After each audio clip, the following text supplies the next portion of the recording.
충북도의회의 내년 집행부 예산안 심사 과정에서 불투명한 보조금 집행 의혹 질타가 쏟아져 사업비 반영 여부에 관심이 쏠리고 있습니다.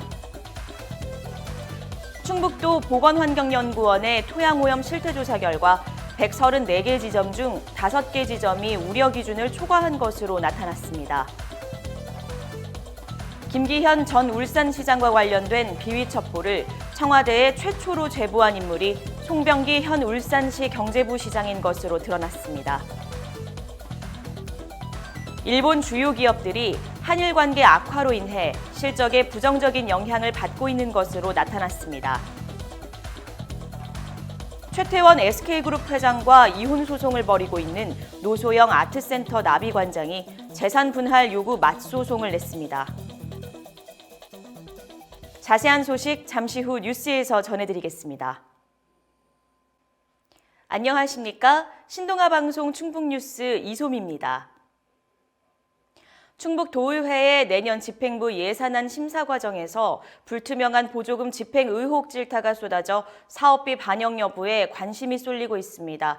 지난 4일 자유한국당 이옥규 의원은 도내 일부 예술단체의 징계와 수사, 재판 등을 언급하며 보조금 정산에 각별히 신경 써줄 것을 촉구했습니다. 문화체육관광국 관계자는 보조금 정산에 좀 더 신경 쓰겠다면서 전국 무용재 표절 시비에 휘말린 충북 대표작에 대해선 최종적으로 표절로 판명되면 보조금 환수 여부도 검토하겠다고 답했습니다. 이어 이 의원은 민간단체 보조금 횡령 사건이 빈번하게 발생하고 있다고 지적하며 민간단체 보조금 집행 시 본 목적에 맞게 사용되는지 면밀히 살펴봐야 할 것을 강조했습니다. 충북도 보건환경연구원의 토양오염 실태조사 결과 134개 지점 중 5개 지점이 우려 기준을 초과한 것으로 나타났습니다. 보건환경연구원은 지난 5월부터 11월까지 토양오염 실태조사에서 우려 기준 초과 결과가 나왔다고 지난 4일 밝혔습니다. 이번 실태조사 지역은 산업단지와 공장 폐수 유입 지역, 어린이 놀이시설과 금속재련소 지역 등 토양오염 가능성이 높은 곳들이 대상이었습니다. 연구원은 해당 지점에 대해 재검사를 하고 우려 기준을 초과할 경우 정밀 조사를 거친 후 해당 시군은 오염 정화 사업을 시행합니다. 김기현 전 울산시장과 관련된 비위 첩보를 청와대에 최초로 제보한 인물이 송병기 현 울산시 경제부 시장인 것으로 드러났습니다.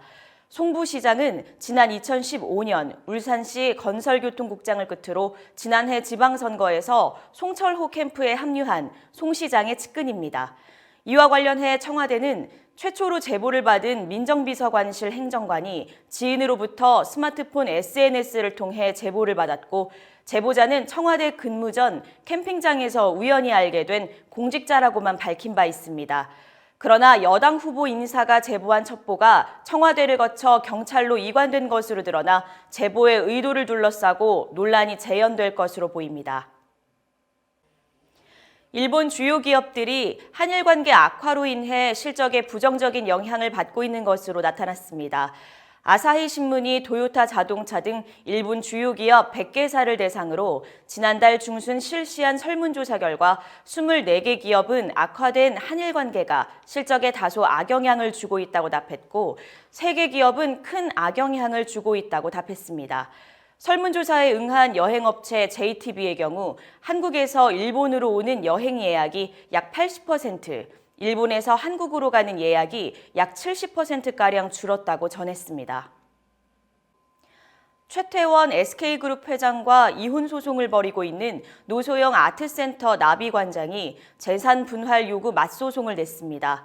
노 관장은 지난 4일 서울가정법원에 최 회장이 낸 이혼 소송에 대한 반소를 제기하고 이혼 조건으로 3억 원의 위자료와 회사 주식 등 재산 분할을 요구한 것으로 알려졌습니다.